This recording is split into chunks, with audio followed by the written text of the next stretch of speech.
parque patrimonial en los colonias en que todos ustedes van a hacer sus trabajos a concursar, por una parte, y para comunicarse por otra parte, cuál es, digamos, nuestra función misional como museos del Ministerio de Cultura. Y también contarles cuál es la coyuntura que estamos viviendo en este momento en el Museo Colonial. Entonces voy a comenzar por la parte patrimonial del edificio. Este es un edificio que se llama el Claustro de las Aulas. El Claustro de las Aulas pertenece al conjunto arquitectónico jesuítico, ¿cierto?, que comienza a funcionar este Claustro de las Aulas concretamente a partir de 1604 se comienzan a construir y durante la primera mitad del siglo XVII comienza a funcionar como la sede del Colegio Máximo de la Compañía de Jesús. Por eso se llama el Claustro de las Aulas. Como lo dice por la parte del Colegio y al costado occidental pues vemos un muro de lo que es la iglesia de San Ignacio y al cruzar la calle al frente, al costado oriental del Claustro de las Aulas está ubicado el que se llama Palacio de San Carlos, que no siempre se llamó así, que hoy es sede de la Cancillería del Ministerio de Relaciones Exteriores, pero que antes era sede del Palacio de Gobierno, pero antes fue el dormitorio de los jesuitas, de los novicios que venían a estudiar a este colegio máximo de la Compañía de Jesús. Esta era una escala obligada para los jesuitas que venían tanto de Roma como de Andalucía, de Sevilla, porque aquí venían a educarse y ellos seguían en su trabajo hacia las misiones. Recordemos que los jesuitas en el siglo XVIII tienen una gran importancia económica, en el desarrollo económico y productivo colonial, porque ellos son los empresarios de la época. Ellos van avanzando en sus misiones y van fundando haciendas. Entonces aquí era como una escala obligada de estos personajes que venían de Europa, ¿cierto?, se aclimataban y seguían hacia los llanos de Casanare, hacia los llanos orientales. Y seguían, pues, digamos, no solamente transmitiendo el mensaje religioso, sino, todos ustedes saben que los jesuitas se han caracterizado por ser los intelectuales, la orden intelectual, digamos, de la iglesia. Entonces ellos también transmitían lo que aprendían aquí. Ellos aquí aprendían jurisprudencia, teología, ¿cierto?, gramática, música. Aquí funcionó la primera imprenta, que ellos la trajeron tardíamente para los otros virreinatos de América, porque la trajeron solamente hasta mediados del siglo XVII, cuando en México estaba ya desde mediados del siglo, perdón, hasta mediados del siglo XVIII, cuando en México estaba desde mediados del siglo XVII. Entonces ellos eran como una avanzada, tanto los jesuitas, la orden de los jesuitas, como una avanzada intelectual, como espiritual, como misionera, como empresarial. Eran muy importantes, tenían en un determinado momento mucho poder, porque los jesuitas, recordemos que cuando el Concilio de Trento y después del Concilio de Trento, toda la política post-tridentina, el Concilio de Trento es a mediados del 16 y el Concilio de Trento se hace para restaurar una iglesia quebrantada por las críticas de Lutero. Recordemos que en la primera mitad del siglo XVI hay una crisis en la iglesia por toda la corrupción de los Borgia y todo esto. Entonces hay unas críticas inclementes de Lutero contra la iglesia, y después la iglesia tiene que como que restituirse y captar nuevamente toda esa credibilidad perdida, y entonces echa mano de un personaje que se llama San Ignacio de Loyola, que se inventó unos ejercicios espirituales interiores e individuales en el siglo XVII para comunicarse él interiormente con Dios, y esos ejercicios espirituales los toma la iglesia y los vuelve ya no interiores, sino que a través de esos ejercicios espirituales, de esa puesta en escena de una espiritualidad interior, lo que hace es montar una puesta en escena de una espiritualidad exterior. Y por eso son las iglesias barrocas, que son todas como teatrales, y los santos, la gestualidad y la iluminación y los retablos, y todo esto muy barroco, muy teatral. Eso para ponerlos en contexto del momento en que llegan los jesuitas y de la importancia de los jesuitas, no solamente en este claustro de las aulas, sino a nivel hispanoamericano y a nivel político, a nivel de la política eclesiástica. Pero, pues, ellos entran cuando están los sauces en el poder. En el siglo XVIII toman el poder los Borbones, la casa Borbona, que son más afrancesados. Llega Carlos III al poder y empieza a implementar unas políticas de modernización en las colonias y políticas de modernización económica y productiva. Y pues debido a que los jesuitas habían sido los grandes empresarios coloniales, los jesuitas son como una trama en esa política ya real, que quiere ser solo real y no seguir teniendo, compartiendo, digamos, el poder con el tema religioso. Ustedes recuerden además que en la segunda mitad del 18 entra la ilustración, entra la ciencia, entra el pensamiento científico y ya, digamos, Dios no es el centro, la teología, la religión no es el centro, sino ya empieza a ser la razón humana, el centro y el hombre, el centro del pensamiento y de la forma de comprender y conocer el mundo. Entonces, Carlos III expulsa a los jesuitas. Ellos son expulsados de todos los virreinatos de Hispanoamérica en 1767 y pues obviamente de aquí lo sacan. También es un episodio supremamente triste y pues ellos son sacados desde el claustro, de todo este conjunto arquitectónico, y por eso el claustro hoy está en manos del Estado colombiano. Y desde ese momento ellos después vuelven, los jesuitas vuelven a mediados del siglo XVIII.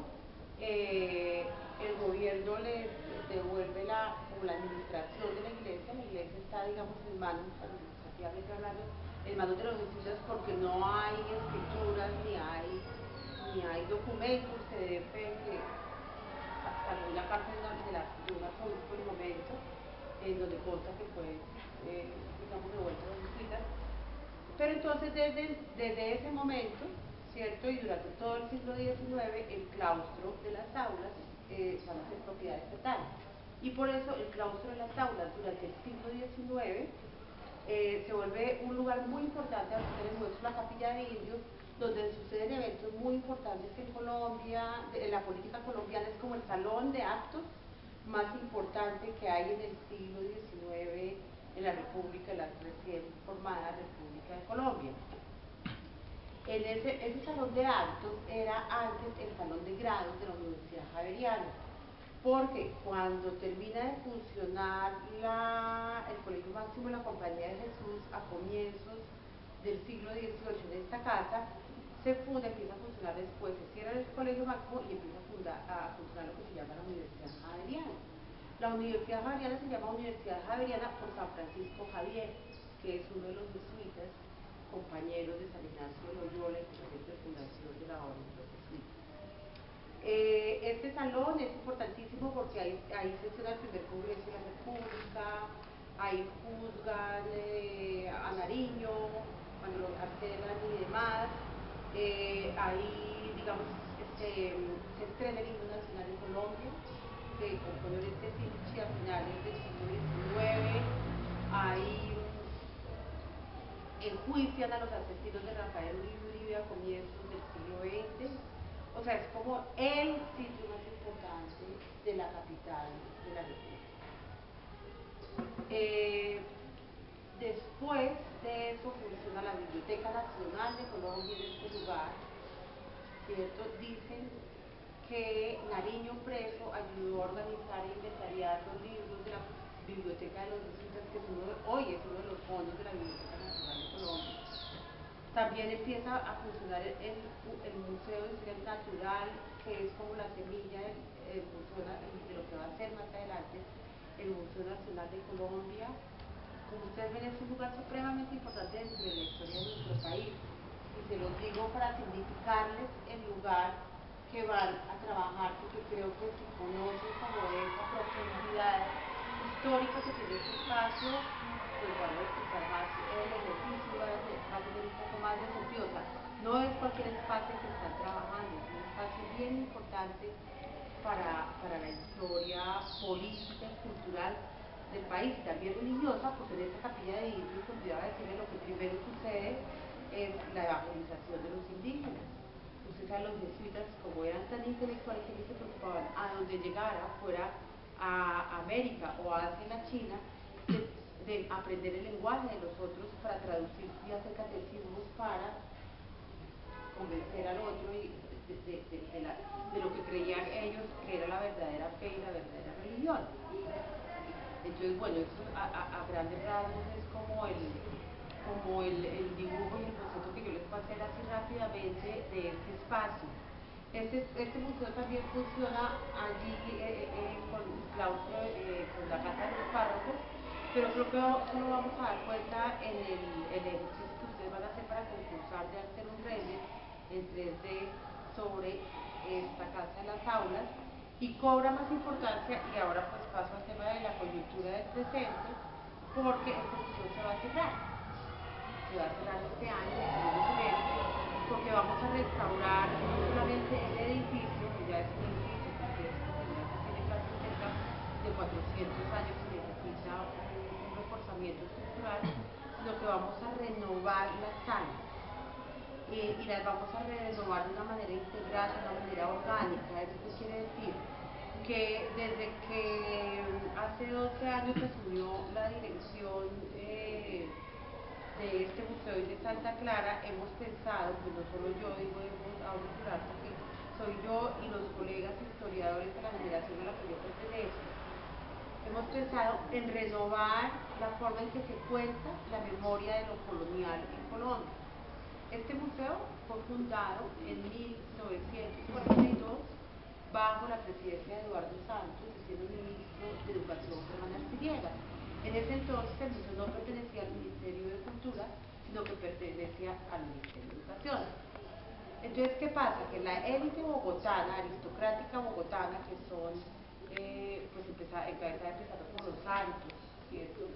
Y todos los académicos de la historia y todos aquellos personajes que se sentían de limpia sangre o de rancia aristocracia, querían retomar el pasado colonial, pero de una forma en que se justificara de alguna manera su hidalguía y su limpieza de sangre, porque para ellos era muy importante, ¿cierto?, justificar su situación de poder político y cultural a través de esa razón de su linaje español. Entonces fundan el Museo Colonial a partir de una serie de objetos, ¿cierto?, que son pinturas, son esculturas, son objetos de uso doméstico como mobiliario, hay también algo de textiles, hay algo de platería, pero con la intención de narrar esos dos siglos coloniales como si fueran dos siglos en que existió un personaje muy importante que fue Gregorio de Arce Ceballos, que era un pintor de ascendencia española también, de abuelos sevillanos, cuya sala de segundo piso está toda dedicada a su obra en este momento. Y a partir de una imaginería religiosa que confirmara también su vinculación, su vinculación con la Iglesia Católica. A nosotros hoy en día no nos interesa eso. A nosotros nos interesa hoy en día mostrar una memoria que no gire en torno a Arce Ceballos, que no justifique y enaltezca solamente la sangre española, porque nosotros somos mestizos, tenemos sangre de indios, de negros y una cantidad más de mestizaje que es maravilloso, que nos da la riqueza cultural que poseemos, ¿cierto? A nosotros nos interesa mostrar que en esos dos siglos no solamente se produjeron objetos y pinturas religiosas bonitas que enaltecían un criterio de modelo de la santidad, sino que a nosotros nos interesa trabajar a partir de un concepto central que es procesos culturales. ¿Qué le interesa comunicar al ciudadano colonial en este momento? Los procesos culturales que sucedieron durante los siglos XVII y XVIII. Podemos hablar, por ejemplo, de procesos como la evangelización, podemos hablar de procesos como la esclavización, ¿cierto?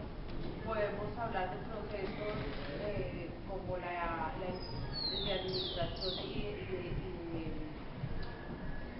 de la tierra y del poder y administrativo de la corona, como podemos hablar de la encomienda, podemos hablar después de la instauración del virreinato, también durante la primera mitad del 18. Podemos hablar de la importancia que tuvo la religión para conformar un modelo de individuo, un modelo social y un modelo de matrimonio monogámico que yo decía así, porque las comunidades indígenas, muchos de ellos eran poligámicos, la estructura social no estaba organizada en torno a una familia que era un esposo, una esposa y unos hijos. Podemos hablar de cómo organizar también espacialmente estos nuevos territorios, trazando una cuadrícula y muchas veces sobreponiendo sitios sagrados con sitios sagrados prehispánicos. Podemos como ampliar esa visión y no quedarnos en el objeto, en la pintura o en el bangueño y mirarlo solamente formalmente y mirarlo solamente estilísticamente, sino la idea es de qué nos sirve este objeto o este objeto, casa, claustro, para comunicar algo más, o de qué nos sirve la pintura para comunicar algo más. Entonces ahí es cuando el museo, a través de la curaduría y de los historiadores, empieza a preguntarle a los objetos cosas. Entonces le preguntamos, por ejemplo, quién los hizo. Entonces eso nos remite a todo un universo de artesanos y del trabajo que había detrás de cada objeto, ¿cierto? O, por ejemplo, de qué materiales están hechos, y eso nos remite a todo el mercantilismo, la circulación mercantil que había en la época, porque unos tienen carey, ¿cierto? Otros tienen marfil, maderas, es decir, una cantidad de materiales que no habían acá y que debieron llegar por barcos. Entonces, un objeto se puede interrogar desde multiplicidad de ángulos para que nos brinde una información más rica y más amplia sobre el periodo. Si son figuras religiosas, podemos preguntar qué pretendía la iglesia al hacer estas imágenes, etc. Entonces esto es así a grandes rasgos como un brochazo general que les doy desde lo que fue la casa, porque es hasta lo que estamos haciendo nosotros ahora. Y entonces ahora se va a cerrar el museo porque vamos a estructurar este nuevo guión en torno a esos procesos estructurales. Estamos trabajando con el equipo de trabajo del museo y con un grupo de expertos externos en la construcción de este nuevo guión. Entonces, mientras que se cierra y restauran el museo, nosotros vamos a elaborar el nuevo guión y el Museo de Arte Colonial va a comunicar una nueva imagen colonial más acorde con los intereses de todos y más democrático y más incluyente, porque también vamos a hablar de la población indígena, de la población afrodescendiente y de otros también procesos que se nos olvidaron o que no tuvieron en cuenta o que no era el momento a los fundadores. Y bueno, eso es lo que queremos hacer así a grandes rasgos. Entonces es muy importante el render, porque el render va a ser la memoria, ¿cierto?, de lo que fue el museo antes del 2013. Entonces, pues eso es en cuanto al museo en general. Ya en particular con el espacio que está aquí detrás de este muro, que hoy en día funciona la sala de mestizaje, donde hay unas obras preciosas de carácter mestizo que tienen el elemento no solamente hispánico, sino también el elemento indígena. En esta sala vamos a montar un auditorio múltiple, una sala múltiple. Entonces van a ver otros de ustedes que no van a hacer el render en 3D sobre este espacio arquitectónico patrimonial bellisco, sino que se van a enfocar en hacer el render sobre la sala, ¿cierto? La propuesta. Entonces, eso es a grandes rasgos. Si hay alguna pregunta, alguna inquietud. ¿Todo claro? Una preguntita, frente como a la intención o lo que quieren mostrar en la parte como del render y del video, pues ahí más o menos decía que les interesaba más como pues obviamente la imagen exterior y enfocándonos más en el patio, o no sé si también les interesa espacios interiores o una imagen más global. La propuesta se estableció para la categoría renderizado en 3D, fachadas del museo, ingreso y recorrido virtual de estos pasillos del piso 1 y del piso 2. Se limita solamente a este espacio por el tiempo. Digamos, hay mucho detalle, el segundo piso está lleno de detalles, incluso hay mobiliario que implica un esfuerzo grande de los participantes, y por eso se deja hasta ahí y no se incluyen las salas. Además que al entrar en restauración, lo que queremos es que quede la memoria histórica de la parte externa en cuanto a la categoría de renderizado 3D. Sí, la fachada también es muy importante, claro. En cuanto a la propuesta que se quiere de la sala múltiple, ya ahorita en el recorrido vamos a verlo. Lo que se quiere es una sala que permita realizar diferentes conferencias, talleres, conciertos. Pero que también de se pueda música. hacer un concierto, o sea, un monólogo, una pequeña obra, un sketch de teatro que se pueda montar. Entonces eso implica que la sala tenga diferente iluminación y que las sillas puedan ser desplazables, que no sea fija, que sea una sala múltiple en realidad, que tenga múltiples puestas en escena a nivel de iluminación, múltiples puestas en escena a nivel de mobiliario, y que sea pues una sala que tenga la más alta tecnología, ¿no? Que se pueda bajar en la pantalla y se pueda también ver en un determinado momento. Por eso ahí se evalúan factores como propuesta de color, propuesta de luminotecnia, propuesta de acústica, de mobiliario, de materiales, de redes, y como tal la propuesta que vaya acorde con la realidad del museo, que sea un proyecto que sea aplicable al concepto, es decir, no vamos a romper con el concepto que tiene el museo para hacer una sala absolutamente moderna, no moderna en cuanto a tecnología, sino de diseño como tal, y que rompa el esquema. Hay que tener en cuenta que no se puede, que la propuesta debe ser casi que en un 100% desmontable si se requiere. Es decir, si vamos a instalar paneles, si vamos a todo este tipo de elementos que vayamos a instalar, deben poder ser de fácil remoción, entendiendo que es un inmueble que requiere estas características. Sí, el inmueble, como es un inmueble patrimonial, es muy importante que los quienes van a hacer la propuesta para el auditorio, como es un inmueble patrimonial, no se puede intervenir a paredes, no se puede fijar a paredes, todo tiene que ser movible, independiente de la construcción, ¿cierto? Digamos que yo creo que en eso radica el reto de este proyecto, ¿verdad? No es un inmueble o un espacio totalmente nuevo, sino que parte de unas condiciones históricas arquitectónicas que llevaron a la declaratoria del inmueble. También quisiera decirles, bueno, nosotros somos de la Dirección de Patrimonio del Ministerio de Cultura y también estamos, digamos, como dentro de este equipo del concurso que se lanzó en el mes de mayo. Para la Dirección de Patrimonio es muy importante este tipo de actividades porque digamos que ayuda y da respuesta un poco a ese tipo de actividades o de proyectos en los cuales no solamente trabaja el arquitecto y el restaurador. Digamos, es una oportunidad en la cual se puede mostrar que la participación de diferentes disciplinas también pueden ser parte como de las iniciativas y los proyectos que se pueden llevar a cabo para la conservación, preservación y puesta en valor del patrimonio, digamos en este caso patrimonio arquitectónico.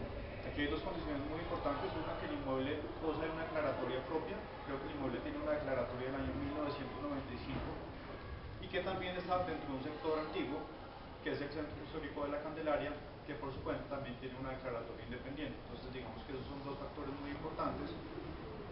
Y también el reto es precisamente contar, porque claro, el patrimonio es un tema histórico, es un tema arquitectónico, para este caso el museo, pero también es un tema vivo y es un tema cambiante. Y ahí viene el reto que pone Constanza en este proceso y en lo que quiere mostrar el museo de ahora en adelante. Ese tema de identidad y de participación de la comunidad. Entonces yo creo que eso tiene que estar muy reflejado en la propuesta. Y quiero también contarles que hay una información que le puede servir a ustedes cuando vayan a empezar a formular su proyecto, que es un estudio técnico y un proceso de intervención, un proyecto de intervención que realizó la Universidad Javeriana en el año 2010. La información está en el Centro de Documentación de la Dirección de Patrimonio y sería muy importante que ustedes hicieran una revisión de todo este archivo porque ahí hay información desde el histórico, de cómo se conformó espacialmente el museo y las diferentes, digamos, intervenciones y procesos formales que ha tenido el inmueble para que hoy en día veamos lo que atraviesa el museo en este momento. También hay digamos que podemos ofrecer una asesoría en el caso de empezar a hablar como de intervenciones de materiales y de la parte técnica. Si ustedes llegan a tener alguna pregunta o alguna inquietud, también nos pueden pues hacerlas saber a través de César, pues para que la inquietud sea atendida en la dirección de patrimonio. Correo electrónico que habilitamos para cualquier duda o inquietud que ustedes tengan es concursos2013@cpnaa.gov.co. Lo que haremos allí es canalizar las observaciones, las que podamos contestar desde el Consejo lo haremos, o se remitirán al museo o se remitirán al Ministerio y a la Dirección de Patrimonio. ¿Sí? Qué pena, no entiendo. Cuéntame. ¿Nos van a otorgar alguna clase de información como planos, fachadas, cortes, alguna? A las instituciones ya se les hizo entrega del CD con la planimetría, con el manual de identidad visual del museo, que por supuesto va a ser la base para arrancar el trabajo. El día de hoy van a quedar publicados en la página web para que ustedes las puedan descargar. Pero no son planos. Es la planimetría de fachadas, de cortes, completa para que ustedes puedan trabajar. Pues bueno, decirles Una que... preguntita, pues frente a lo técnico. Lo que pasa es que pues yo vengo de Cali. La documentación no llegó. ¿Hay manera de pronto de yo poder viajar de una vez con el CD? Sí, yo la tengo en mi oficina que está muy cerca. Ya, si te parece, la quemamos en un CD y la dejamos. Por supuesto que sí, por supuesto que sí. Gracias. Claro. Pues a mí solo me resta darles la bienvenida y decirles que las puertas del museo están abiertas de par en par para que lo aprovechen al máximo. Para nosotros también es muy importante esta participación y la apropiación por parte de todos ustedes que como bien lo señalaban, no son solamente arquitectos conservadores. En mi caso yo soy historiadora y no somos solamente historiadores, sino que es un trabajo interdisciplinario, ¿no? Entonces me parece maravilloso que estén acá y se puedan apropiar de nuestros espacios de la manera pues, más integral posible y que los disfruten también, porque yo pienso que todo parte de un disfrute. O sea, los invito a que vean y recorran el museo, no solamente con estos dos proyectos, sino que lo disfruten, que se dejen recorrer con los espacios, que disfruten los colores y que también nos pueden aportar, y que nos den sus aportes, sus comentarios, sus críticas, todo eso es muy valioso para nosotros. Entonces nada, bienvenidos. Y yo no sé quién les va a hacer el recorrido en este instante. Voy a comenzar aquí a propósito que tengo aquí a Viviana, que es la propia educativa. Les presento a Viviana, que también es de Cali. Y entonces, Viviana, todas estas personas son personas que van a participar en un concurso que está organizando el Consejo Profesional de Arquitectura. Ellos van a hacer un render en 3D y van a hacer también una propuesta para nuestra sala multimedia. ¿Y quieren conocer el museo que por hacer un recorrido? ¿Tú? Sí, te acabo de ocupar. Bueno, súper. Es un recorrido que no tiene que ser muy exhaustivo. Yo creo que puede ser muy breve, es como que conozcan cada una de las salas, de los espacios que tenemos en el museo. ¿Cuánto tiempo tiene? Son las 11:45. Por ahí que una media hora.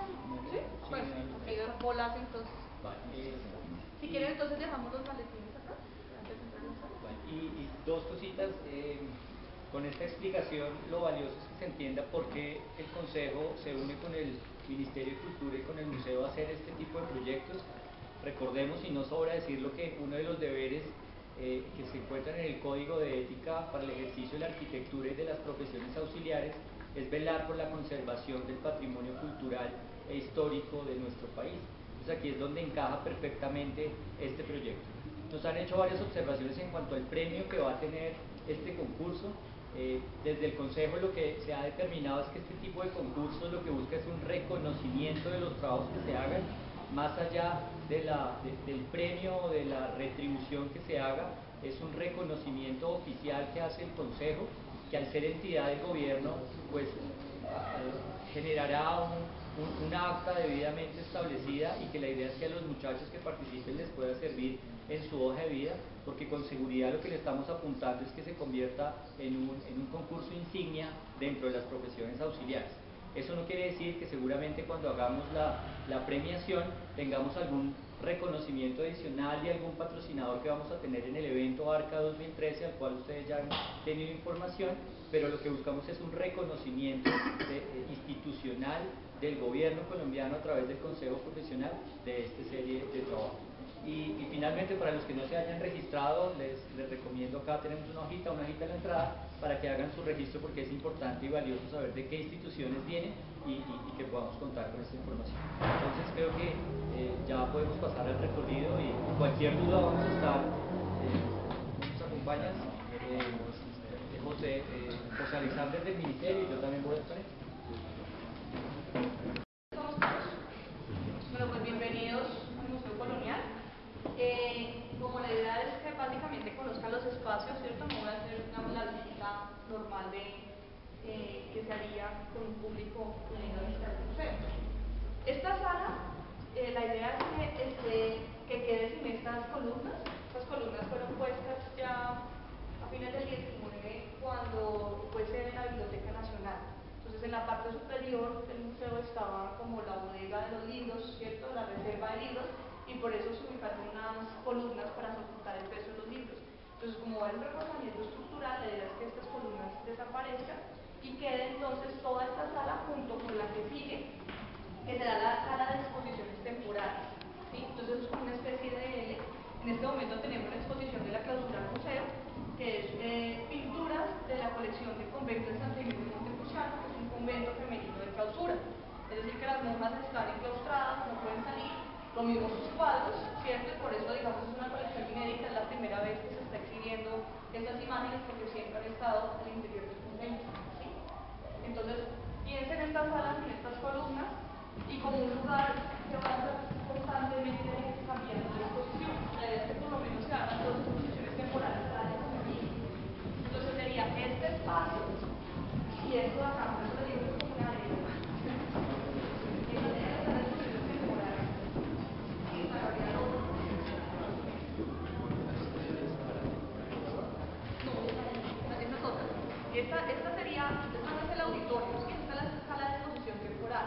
Entonces es como una L pensada sin esas columnas, ¿sí? Que sea un solo espacio donde muestren. Porque ¿cuál es la idea? A futuro, la idea es que el museo, su ingreso sea por la Casa de los Párrafos, que sería a partir de esta puerta. O sea, la idea es que el museo no tenga entrada por la línea habitualmente, sino por acá. Entonces lo primero que va a encontrar el visitante que llegue a la exposición temporal, que arrancaría por aquí y terminaría por allá, ¿sí? Las demás salas serían de colección permanente, de exposición permanente. Este sería el auditorio.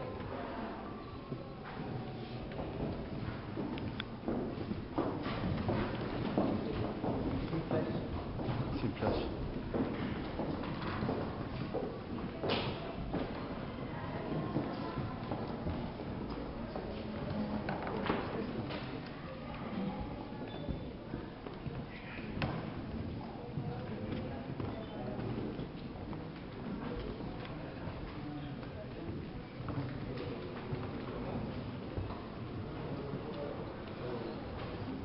Recuerden, por favor,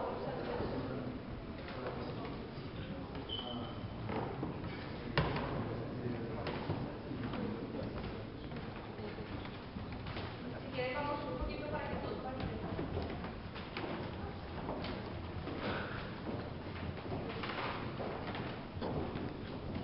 Bueno, entonces la idea es que aquí quede el auditorio, ¿cierto?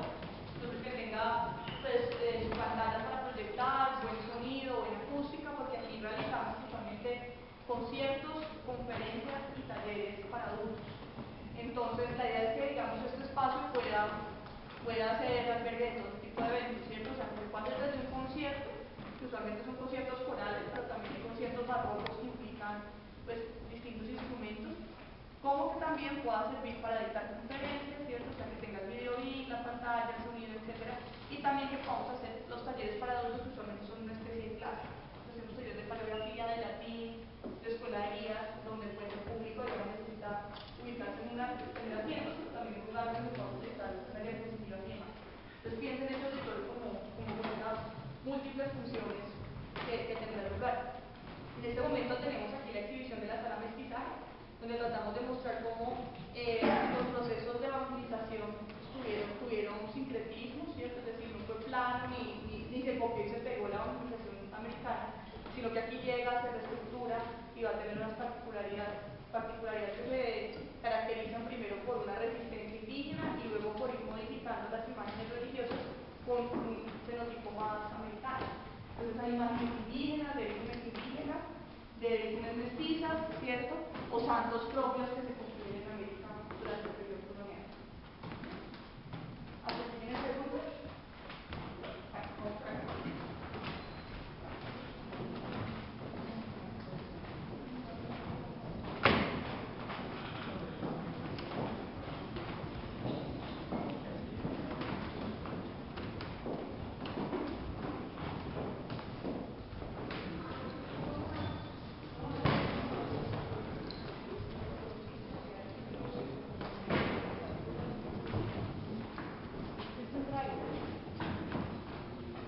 De todas maneras hay que tener en cuenta que la entrada a los espacios del museo, que es la seguridad de los espacios de presta, ¿no? Entonces hay que tener en cuenta. Yo no sé los casos del estudio técnico de los arquitectos, desde dónde está previsto eso. Está previsto de aquí hacia allá.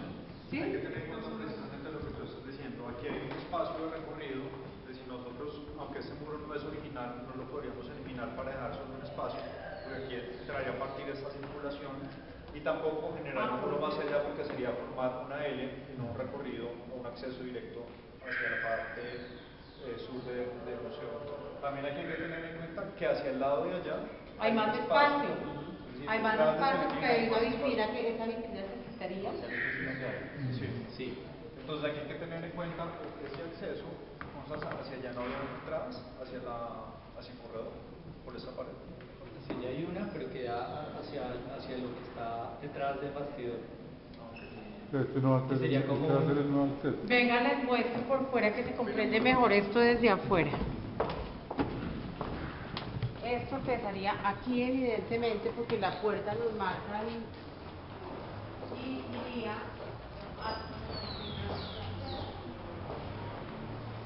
actualmente la vitrina está montada como a la altura de este espacio.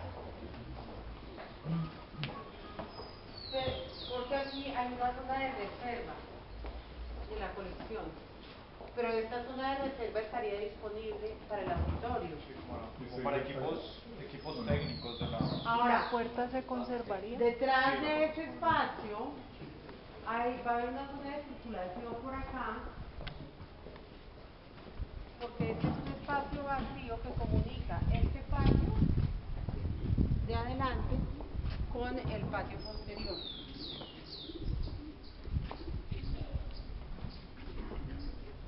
Yo creo que por la condición espacial que tiene ese lugar, el ingreso sería por donde en ese momento está la puerta. Porque digamos el espacio es angosto, no convendría abrir un ingreso por esta fachada. O por el otro lado también, puede ser cualquiera de las dos puertas, porque el proyecto concebido, o sea, ahorita se hizo la primera fase en el 2010, que fue el bicentenario, de la renovación estructural de la capilla de indios, que ustedes van a ver donde está montada la sala expositiva de identidades en juego.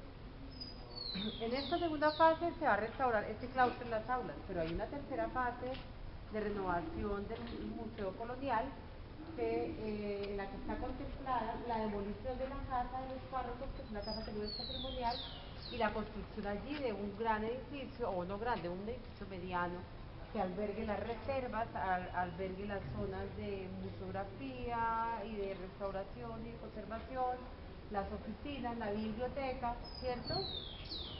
Y a futuro se piensa que cuando se habilite ya esa parte y esté el edificio construido, podamos habilitar una entrada en ese lado.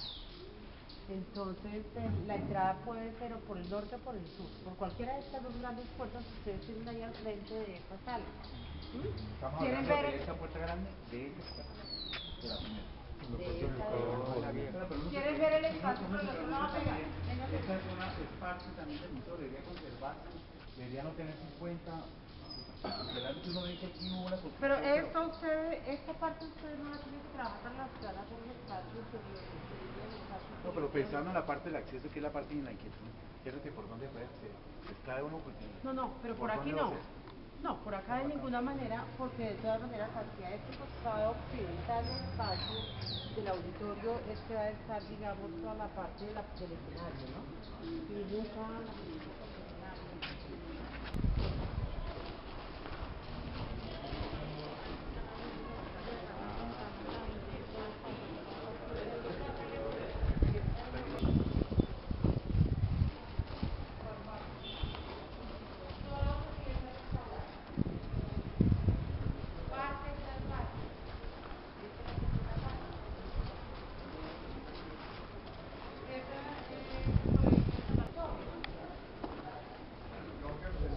entonces el ingreso por ese lado porque en ese momento hay una circulación y lo que proyecta hacia un futuro el museo es hacer una modificación y un espacio nuevo hacia este lado. Entonces digamos que ahí sería conveniente entonces pensar el ingreso al auditorio por ese espacio por donde están para no crear más recorridos y no fraccionar los espacios.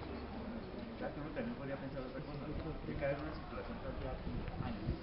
No, también podría decir que sobre esa circulación es que no tuvieron que hacer eso.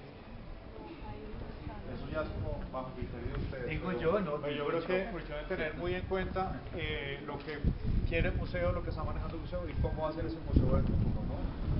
Ya que ustedes tienen más el panorama, porque manejan todas las relaciones espaciales y todo lo que llevará a futuro al museo. Quería hacer una pregunta. Internamente me dio la impresión de que estas no son las dentro del espacio. Aquí hay un muro y aquí hay otro muro porque en ese espacio, en ese momento, hay una Sí, bodega. no, me refiero a la separación en esta fachada. Me dio la impresión de que hay dos muros. En ese sentido, no. ¿No? Este es el único muro que hay. Y obviamente, bueno, Son muros de esa época. Sí, es que son muros de un espesor bastante amplio. yo tengo... Ahí hay un espacio, hay otro espacio. Sí. No, sí, de aquí para acá hay un espacio que es la bodega. Sí. De aquí para allá sigue el auditorio. Y después está la vitrina. Tú miras las ventanas de allá y ves Que es un muro de ala. Son muros coloniales y Son generan de las muros fuerzas con Son muros muy amplios. son muros muy gruesos.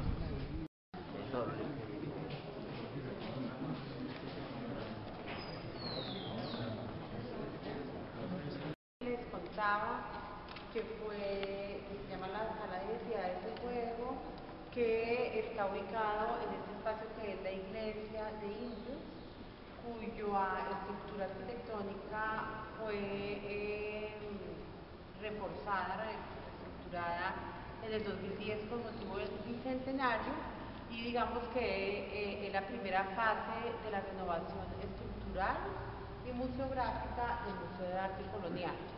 Entonces, como esta tarde ustedes no van a encontrar otra en cuanto a, por ejemplo, la museografía, el montaje, es digamos la sala más moderna que tiene, más contemporánea que tiene el Museo de Arte Colonial, ¿cierto? Esta es la que les comento que era la antigua capilla de indios donde se evangelizaba a los indígenas, donde hacían la misa en lengua chipcha. Entonces el proyecto expositivo giró en torno al siglo XVIII y se dividió en espacios, ¿no? Las ideas, las personas y las respuestas que hubo a finales del siglo XVIII y que nos llevaron a la independencia. Entonces Camilo les va a hacer un breve recorrido por la sala para pues, mostrarles un poco el tema histórico que quiere comunicar este espacio. Y antes de empezar, que diga un poco de esta sala, lo que ha funcionado acá, pues bueno, creo que buena parte de la historia de Colombia del siglo XIX pasó en esta sala, fue una de las primeras sedes del Congreso de la República. Aquí se firmaron como 3 constituciones colombianas en La primera vez que se cantó el himno nacional fue en esta sala precisamente, y después fue pues, mucho tiempo la parte de reserva de la Biblioteca Nacional, y hoy en día pues una de las salas más significativas del museo. Como decía Constanza, pues acá en la sala lo que trata es el siglo XVIII, específicamente más o menos desde la mitad del siglo XVIII hasta la independencia, que pues se puede ver en lo cronológico que la función empieza por ese lado. Si quieren, no les cuento en general para que ustedes con calma puedan recorrerlo. Lo que quiero notar es desde el momento en que en Colombia se crea el virreinato de la Nueva Granada. Esto antes no era parte del virreinato del Perú, la región que hoy día es Colombia. Igual para la corona española era muy difícil de manejar todo este territorio. Imagínense con capital en Lima y controlando Bogotá, y pues, entre Lima y Bogotá se demoran como 2 o 3 meses en llegar cualquier cosa, cualquier información. Entonces era muy complicado manejar ese territorio. Y pues entre parte de todas las reformas que hace España, crea un nuevo virreinato con capital acá en Bogotá. Hubo varios virreyes, allá todos verán, hay diferentes cuadros, allá hay un virrey, acá en fondo habrá otro, y acá habrá otro y allá otros más, diferentes virreyes que hubo acá en Colombia. Como su nombre lo indica, pues eran como los pequeños reyes, eran los representantes del rey de España en Colombia. Y pues todo ese tiempo el virreinato lo que buscó fue crear una institución medianamente fuerte que pudiera manejar y controlar mejor el territorio, pues, tanto económica como políticamente. Esa es un poco la primera parte de las ideas, este pensamiento de la época que buscaba poder controlar mejor el territorio, conocerlo mejor, sobre todo para saber qué había, qué tipo de riquezas naturales podían encontrar acá para explotarlas de la mejor forma posible. Aquí en esta parte de la mitad donde están las personas, pues ustedes verán, creo que las partes más significativas de esta mitad es el pesebre que está allá, el pesebre colonial, pero lo interesante es que el pesebre está lleno de personajes de la vida cotidiana de la época. Todo tipo de personajes que había, desde los españoles hasta los esclavos, los indígenas, campesinos, gente de la ciudad, de todo tipo. Y pues acá habrá algunos objetos de la vida cotidiana de la época, desde vajillas, sillas, instrumentos musicales o ropa en los lados. Y finalmente en la parte de las respuestas, que es en la parte de allá, es un poco cuáles fueron las consecuencias de esas ideas de la parte de allá y de estas personas, y qué fue lo que terminó sucediendo aquí en la Nueva Granada. Entonces hay diferentes pues, resultados. Primero un poco la necesidad de la gente de la época de lograr diferenciarse del resto de los demás. Ahí ustedes verán 2 cuadros muy importantes, unos marqueses, de los marqueses de San Jorge, señores muy controversiales en la época, pero también fueron los que mandaron en Bogotá mucho tiempo, económicamente sobre todo, y tenían grandes influencias. Como ellos pues lograron crear todas esas alianzas políticas y familiares para llegar a tener todo el poder que ostentaron. Hay un personaje muy importante, un virrey, otro virrey, el virrey Solís. Un poco la vida del señor es bastante extraña, su transformación entre virrey y finalmente en fraile franciscano. La ostentación, que pues si ven esos bienes, pues comparado con el lujo que uno encontraría en Europa, no es tan grande, pero para la gente de Bogotá de la época sí era muy importante lograr ostentar y diferenciarse de la demás sociedad que se fue como consolidando en ese entonces. Y todas esas cosas terminaron pues desembocando un poco en la independencia. Sus ideales, sus pensamientos, estas personas fueron finalmente los que llevaron a cabo el proceso independentista a finales, pues en realidad a principios del siglo XIX.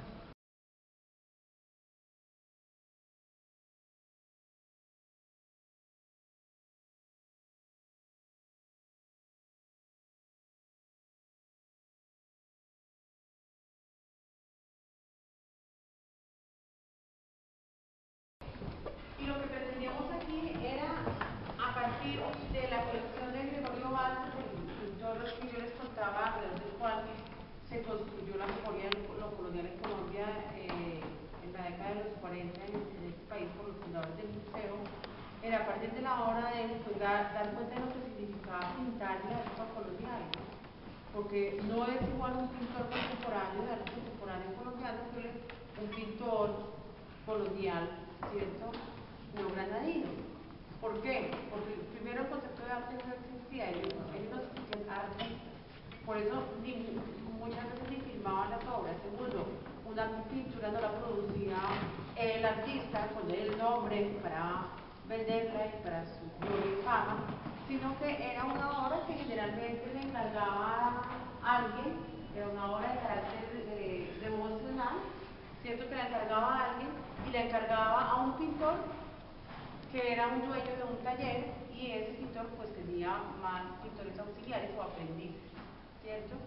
Entonces digamos que uno hacía, de pronto Gregorio Vázquez hacía las caras, pero otro pintor hacía los paisajes y otro hacía las manos o los personajes secundarios, ¿cierto?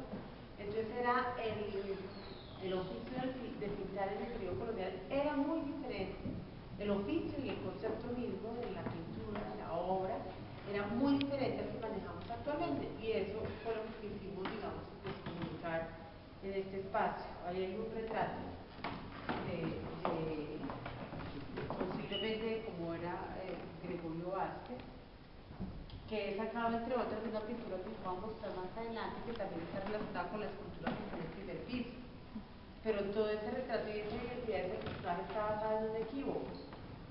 Y el equívoco es el de la localización de la obra que les voy a mostrar más adelante, de donde salió supuestamente Gregorio Vázquez, que no era Gregorio Vázquez, sino era un pintor veneciano de aproximadamente el año 1000.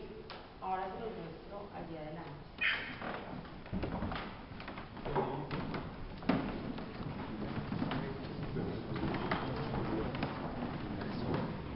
Esos plastilinas y esos dibujos de los niños están ahí porque los montaron desde el mes de abril, que era el mes de los niños, para involucrarlos en el espacio del museo. Sí, esta parte es como una especie de recreación un poco de ficción de cómo pudo haber sido por favor, no se recuesten las sillas y las toques. Qué pena. Bueno, sí, para la conservación de las cosas. Decía, un poco cómo pudo haber sido un taller colonial de un pintor. Por supuesto, este es un poco más grande de lo que en realidad pudo haber sido, pero estamos un poco la creación de las pinturas. O sea, los pintores en esa época partían desde cero, no es que fueran a comprar las pinturas en un almacén, sino que realmente tenían que hacerlas a partir de diferentes pigmentos y minerales y demás. Tenían también que hacer los lienzos, ellos compraban los lienzos y los cortaban, los ponían en los bastidores y demás, y pues finalmente terminaban llenos de aprendices que los ayudaban a hacer todas sus cosas. Fíjense, es un mortero donde molían algunos de los ingredientes minerales que necesitaban para hacer las pinturas. Es importante ver, por ejemplo, ese cuadro de allá no está terminado, pero es para que vean ahorita el cuadro que está terminado dentro del mismo, está en la siguiente sala. Y es que, bueno, el pintor que siempre hacía un poco el boceto de la imagen, los aprendices hacían casi todo el cuadro, y el pintor llegaba para hacer las partes más importantes, que eran la cara y las manos, que era donde más detalle y más precisión tenían que poner en esos cuadros. Pues ya si quieres seguimos acá a la siguiente sala, que son todas obras de Gregorio Vázquez.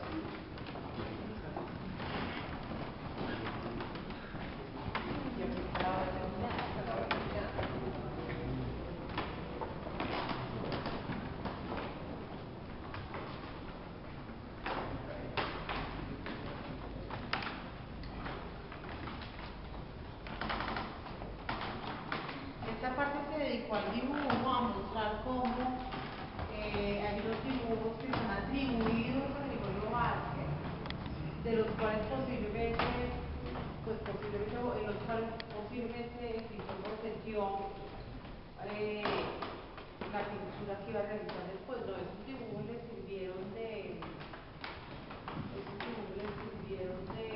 como los grabados, de modelo, para las pinturas que iba a realizar después. Y aquí vemos como que estos 4 dibujos podían ser disfraces de 4 personajes, como Odisea que movía el paraíso, Santa Ana, San Joaquín, que son los abuelos de la Virgen. Están al revés porque muchas veces está la hipótesis que el pintor agujereaba por donde iba la línea y con una técnica ponía sobre las líneas de gritos, el polvo y soplaba para que quedara como seco, sobre la tela.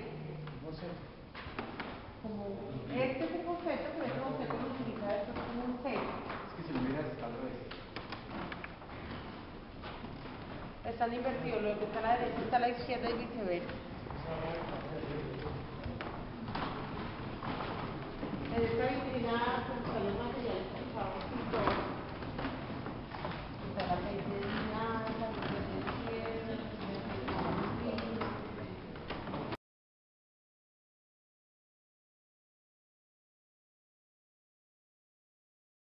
al pintor igual de Santo Domingo y otro de San Francisco, pero Esquelones, que es un historiador de arte argentino, trabajó de iconografía colonial, de pintura colonial, y él lo que dice es que este personaje es Joaquín de Fiori, que es un mineralista, que la pintura no hace otra cosa que narrar la leyenda de la visión que tiene Joaquín de Fiori en el año 1000 antes de que tanto la orden dominica como la orden San Francisco y antes de que tanto Santo Domingo como San Francisco nacieran, hicieran lo que quieran, las órdenes, que él como que visionó la aparición de esos dos personajes y contrató a un pintor, ¿cierto? Y lo llevó a pintar a la sacristía, a la parte de atrás de la catedral de Venecia, y le dictó, digamos, son retratos hablados, le dictó esos retratos.